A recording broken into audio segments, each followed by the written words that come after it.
The Silicon Serpent and the Smell of Singularity, a gonzo dispatch from the AI Wars by Duke somewhere in the digital dust bowl, 3:17 a.m. The problem, see, is the light. It leaks in through the cracks in my sanity and hits me right in the retina. Surgical white light, the kind of sterile glare you only get from 1,000 screaming blue LED screens running code that promises to end all scarcity. It was AM, the coffee tasted like burnt jet fuel, and the deadline was a screaming, pulsating red dot on the wall, but I couldn't write.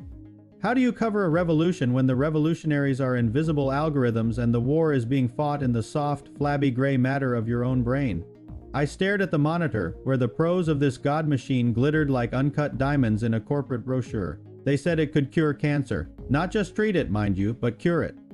1 billion terabytes of medical data synthesized in a nanosecond, spitting out the molecular combination that fixes the flaw in the genetic tapeworm. They called it efficiency. It would automate the logistics, code the impossible app, drive the truck, manage the portfolio, and leave us the glorious, sweating, messy humans free to paint, write poetry, and contemplate the geometry of the infinite.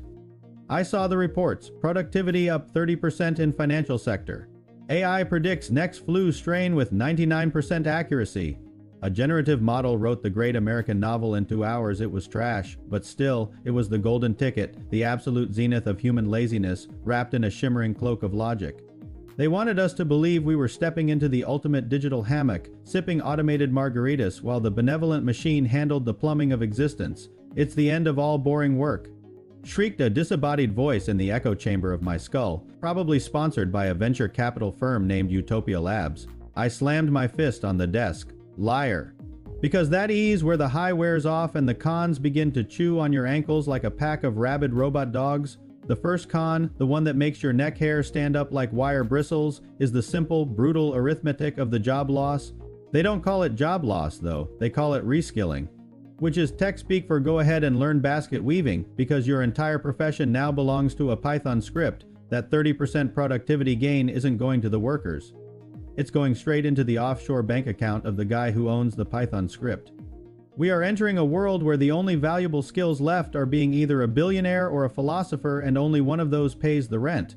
Then there is the great, terrifying void of the black box. Nobody knows how this thing works anymore. It's too big, too fast. It generates a perfect legal brief, but why? It denies a mortgage application, but based on which biases?